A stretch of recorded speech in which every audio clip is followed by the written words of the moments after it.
Donc qu'est-ce que je veux faire, c'est contrôler les vaches qui seraient gestantes, éventuellement gestantes. Donc là il y en a 19 qui seront à contrôler de main par des échographies en général. Donc je regarde si là-dedans je les prends toutes. Donc je vais les sélectionner. Et je les envoie dans un sous-groupe que j'ai intitulé Jean-François. C'est le vétérinaire qui vient demain. Ok. Donc ça c'est les bêtes pour voir si elles sont pleines. Mais je veux aussi contrôler les vaches qui sont les inséminations à effectuer. Donc des bêtes qui seraient en retard d'insémination. Et là-dedans il faut que je fasse un tri. Parce qu'il y a des vaches que je ne veux plus inséminer. Il faudrait que je les tire des listes. Donc celle-là je ne veux plus la remettre.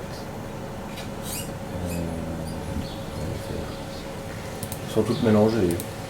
Donc en fait, quand elles vont être séparées, j'aurai une liste avec laquelle je devrais repérer pourquoi on les contrôle. Et alors, maintenant je vais aller aussi chercher, ça je le fais autrement, les fraîches vélées. Pour les contrôler, pour voir si la matrice est propre. Donc, les bêtes qui sont dans le groupe Jean-François, à partir de 4 h du matin, seront séparées dans les sorties après les robots. Enfin, il fait mon travail, quoi. Au lieu de courir après les vaches, c'est son prise d'amis. Tu peux dire ce que tu fais, Jean-François? Ah ben, tous les mois, on a la liste des vaches. C'est un suivi gynécologique. Donc il y a 5 catégories de vaches. Celles qui viennent de véler, qui doivent être visitées en post-vélage, c'est en involution utérine. Ça se situe entre 3 semaines et 1 mois et demi.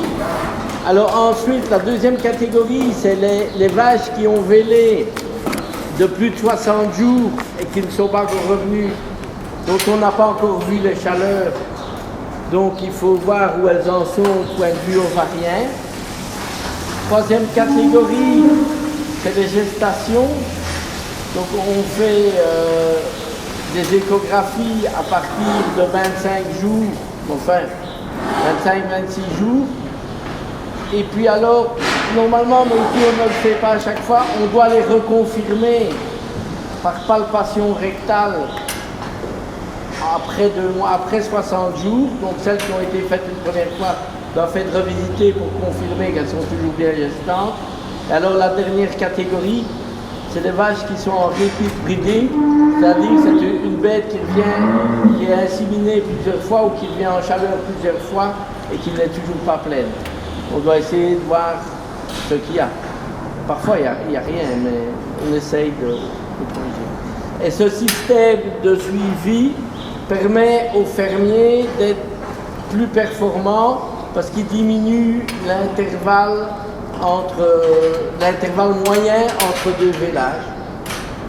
Donc, une bête qui vèle plus régulièrement, ici c'est des laitières, va produire plus de lait d'une façon plus régulière. Donc on va produire une même quantité de lait avec moins de vaches. Donc on fait une économie sur la nourriture et sur le travail. Ou on produit plus de lait, comme c'est la mode maintenant.